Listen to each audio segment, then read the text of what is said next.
ახსარებას ხშირად იბარებთ. ბუნებრივია.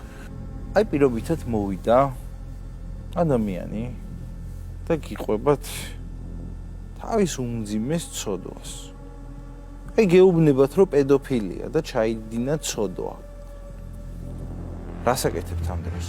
ხომ ცხოვრდი სულ ერთ რამეს, რომ აი ღმერთო მეთქი, აი იყო რაღაც ცოდვები, რითაც ადამიანი შენთან არ უნდა რომ მოსულიყო, იმიტომ რომ მოწყობა და სულიერშულობა ნიშნავს იმას, რომ შენ ის ადამიანი, რომელიც შენთან მთელი არსებით უნდა შეიყვარო. ეს არის შენი შვილი. თავის ცოდვები, თავის შეცდომებით და შენ უნდა შეგვა ამ ადამიანს ჩახუტება, გულში ჩაკვრა და მასზე მზრუნველობა. ძალიან მნიშვნელოვანია ეს დამოკიდებულება და ჩემთვის იყო ორი მძიმე ცოდვა, რომლითაც არ უნდა ადამიანი შენთან მოსულიყო. რაღაც ესე განსაზღვრული ქონდა. ეს იყო აი რაც ახ თქვენ ახსენეთ ეს უმძიმე ცოდვა და კიდევ ერთი მძიმე ცოდვა ეს არის შვილთან ურთიერთობა კიდევ ეს იყო ეს და მესამე ცოდვა ერთი მამათმავლობის ცოდვა. ანუ ამ ცოდვებს ათანაბრებთ ერთმანეთთან?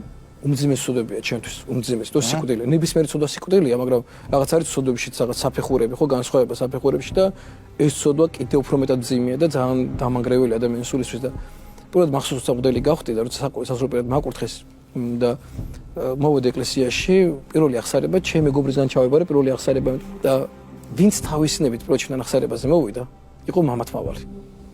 პირველი ადამიანი, ანუ ღმერთმა დამანახა, რომ შენ ვერ გადაწყვიტავ, ვინ მოვა შენთან.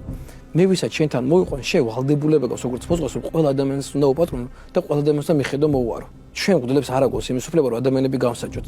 ჩვენ ადამიანები, ვინ ჩვენთან მოგინდეს პედოფილი იყოს, ყლელი იყოს, ნარკომანი, მამათმავალი, ეს ჩვენ ზრუნველობა უნდა ქონდეს ყველაზე. მოძღვარი უნდა იყოს ყველა ცოდვის მიმართ განწყობილი რადიკალურად, იმიტომ რომ მოძღვარმა ზუსტად იცის, ცოდვას შედეგი მოხდა, როგორ კლავს ადამიანს და როგორ ანადგურებს ადამიანის სულს ნებისმიერი ცოდვა, მაგრამ არც ერთი ცოდვილის მიმართ მოძღვარს არ უნდა ქონდეს უდამოკიდებულება, იმიტომ რომ შენ ყველა ცოდვას უნდა იღებდე და შენ უნდა ქონდეს ყველაზე მზრუნველობა.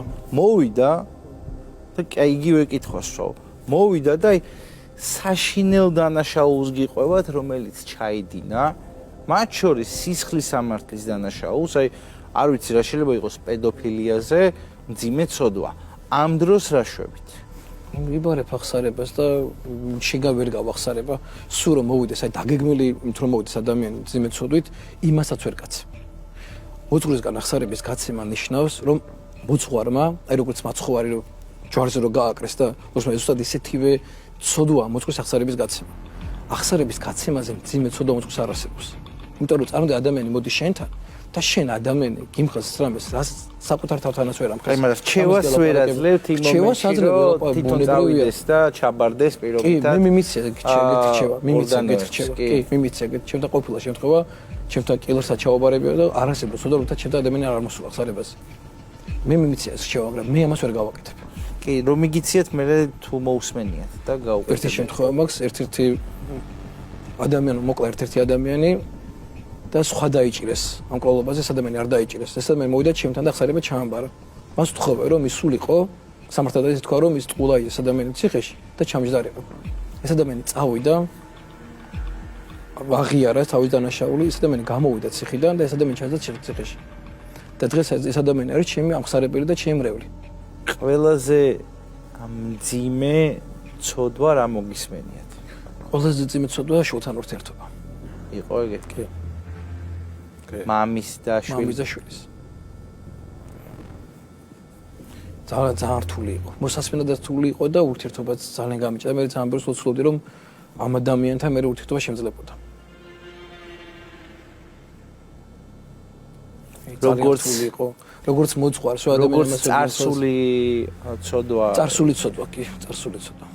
და ძალიან რთული იყო ჩემთვის ამ პირველად ამის მოსმენა თამაში ნახალ ნაკურთხებული ვიყავი და ძალიან გამიჭირდა. მე პატრიარქსაც ვესაუბრე მე და პატრიარქმა მე დამარიკა და დამეხმარა პატრიარქი ძალიან მე. თორე ძალიან მიჭირდა ამ ადამიანთან ურთიერთობა მე. ის ადამიანი ცოცხალია? კი.